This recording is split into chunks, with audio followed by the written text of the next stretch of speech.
We have radicals on the left. People are watching all of these videos and cheering. Some people are cheering that Charlie was killed. How do we fix this country? How do we come back together? I'll tell you something that's going to get me in trouble, but I couldn't care less. The radicals on the right oftentimes are radical because they don't want to see crime. They don't want to see crime. Worried about the border. They're saying, we don't want these people coming in. We don't want you burning our shopping centers. We don't want you shooting our people in the middle of the street. The radicals on the left are the problem. And they're vicious, and they're horrible, and they're politically savvy. Although they want men and women sports, they want transgender for everyone.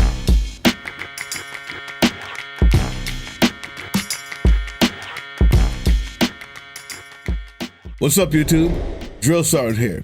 And the person believed to be Charlie Kirk's murderer has been apprehended, arrested. He was turned in by his father, who's a pastor in Utah. He himself, his name is Tyler Robinson, 22 years old, the son of a pastor, confessed to his father, and his father turned him in. Son of a pastor, what can we extrapolate from that, YouTube? More than likely, he was radicalized at church as well as online. 22-year-old Tyler Robinson was more than likely radicalized at church as well as online. Utah. Well, we'll forget the Mormon stuff for now because, quite frankly, we know that is the most radical church in America, unless they're the ones holding and handling snakes in the Appalachians somewhere. The Mormons, the most racist, radical church there is. But I don't think that I don't know if this guy was a Mormon or not. I know he was a son of a pastor, and his pastor father turned him in. Now, what's even more interesting is these words. When I say the person believed to be Charlie Kirk's murderer, that line itself is interesting. Do you know why, YouTube? Because supposedly there's a website out there called Charlie Kirk's Murderers. Can you guess who's on there? Oh, not this guy. No, not his murderer. No. In the deep psychosis that is the right wing, that website has nothing but left-wing commentators and influencers. Isn't it interesting, YouTube? Wow. Charlie Kirk's murderers. Everybody who has something bad to say about him. Or Trump. Tell me, does that include Laura Loomer? Laura Loomer tweeted, "I don't ever want to hear at Charlie Kirk 11 claim that he is pro-Trump ever again. After this weekend, I'd say he has revealed himself as a political opportunist, and I have had a front row seat to witness the mental gymnastics these last 10 years. Lately, Charlie has decided to behave like a charlatan, claiming to be pro-Trump one day while he stabs Trump in the back the next. Turning Point USA was only able to thrive thanks to the generosity of President Trump. On the one-year anniversary assassination attempt on Trump's life, Charlie hosted at comic Dave Smith at Turning Point USA's SAS conference, where Dave Smith was able to speak to a bunch of conservative youth at an organization that claims to be pro-Trump. So here she is calling him out. She attaches a clip. This is 2 days before she says that Kirk stabbed Trump in the back. She's not on CharlieKirk'sMurderers.com. She's not on there. It seems to me like these disgusting creatures, these filthy fucking animals that have lost their mind and descended into a complete state of ongoing psychosis will find any excuse to be as violent as possible, take all the money from the poorest people that believe in them, and send them out toothless and gun-filled on everything that is stopping them from gaining complete and total power over everything. You're complicit in that if you're a MAGA sycophant. If you vote for the Republican Party, you're complicit in that right now. There is no moderate. Doesn't exist. If you're a moderate, you're a liar to yourself, because this is who you prop up. Now, let me tell you why this psychosis exists on the right. This morning, your president Cankle's 2 cans of spray tan Sam went on Fox News and said this. Talking about lying on Fox News about inflation. And yesterday, you guys, an inflation report came out, month of August, inflation rising. Here's Kank's response to that. The worst thing that happened to this country, because I've already solved inflation, costs are down. Look at energy costs. You're going to have $2 gasoline pretty soon. I've solved just about every problem. The worst thing that happened to our country is when we let 25 million people in, many of which, and I say 80%, should not be in our country. They emptied their prisons into our country. They emptied. Okay, and then they say that the left, their argument is the left incites violence. He is saying that 80% of the immigrant population have been released from prisons. This is really nasty rhetoric that causes hate crimes. That would give you psychosis. When you go to the grocery store and you see the prices are up, when you go anywhere and see the prices are up, but your God tells you that you have to believe this, what he said, you get psychosis. You can't reconcile fact from fiction. And in a constant state that's been going on since before Trump and happening on that same station, people who watch Fox News for the past 30 years have been going into a constant state of psychosis on purpose, brought to them by Rupert Murdoch for the exact purpose of what happened Wednesday and what's happening now on CharlieKirk'sMurderers.com. They're batshit crazy because they have been on purpose. Tyler Robinson, on purpose, has been led into a state of psychosis, of not knowing where the line between fiction and fact draws. They can't think. They can't see. The same person, you take them out of this insane asylum with an R by its name, and you just put them somewhere else for 2 weeks and watch their eyes open up. They're behind a haze of violence. They're on their knees drooling because reality has broken. Let me inject some reality. You want to know who Charlie Kirk's murderers are?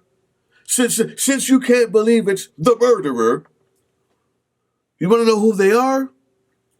The same guy who says this. Advanced drones over Poland, okay? And here's what Trump has to say about his BFF, Vladimir Putin. We're going to fix this system. What are you going to do about President Putin? Because we just saw these drones in Poland. Yeah, well, More Poland sanctions? thing, I mean, I'm not going to defend anybody, but the Poland's, they were actually knocked down and they fell into an area. But he shouldn't be close to Poland anyway. Right.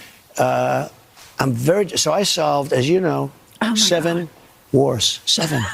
I did so many, including Pakistan and India, but Okay, big ones. this is an insane person. This is insanity. This is a very serious aggression by Vladimir Putin to a NATO country. And he doesn't give a shit because The same station who says this. The media and all these rats out there. This can never happen again. It ends now.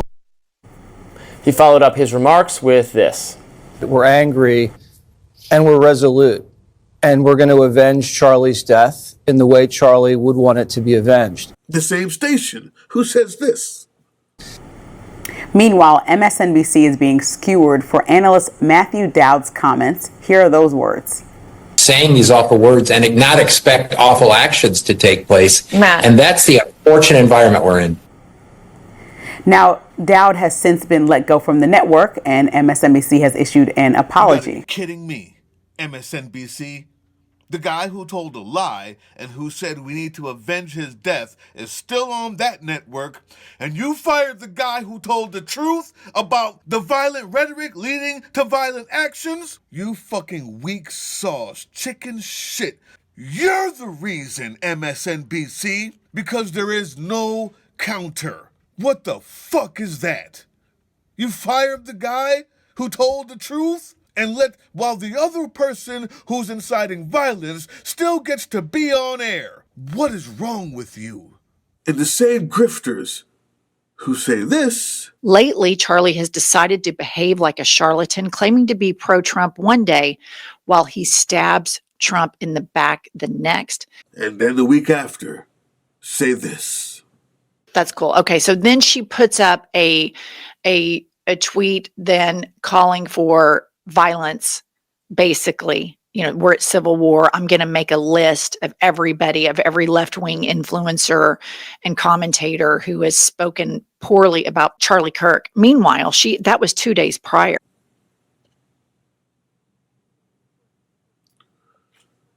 The Republican Party is an insane asylum.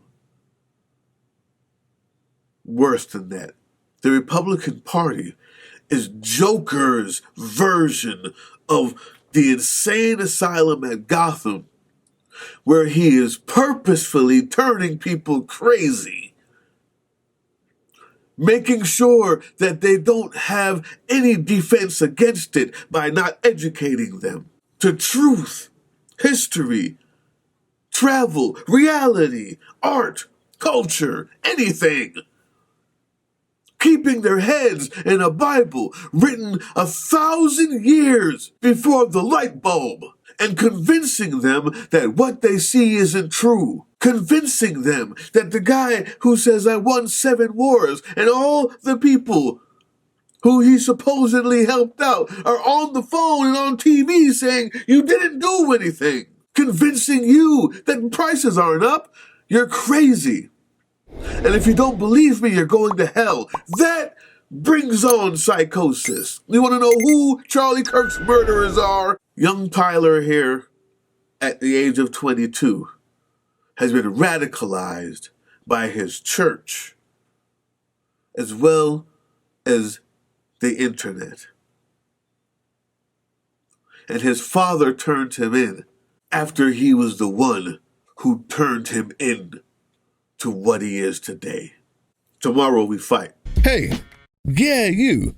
Before you click away to watch someone unbox a tactical toothbrush, let's talk about something real. Political Drain isn't just another content mill. We're a digital front in a very real war.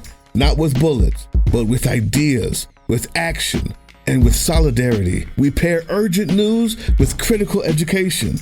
And we build community around actual resistance, not the hashtag kind, the kind that moves.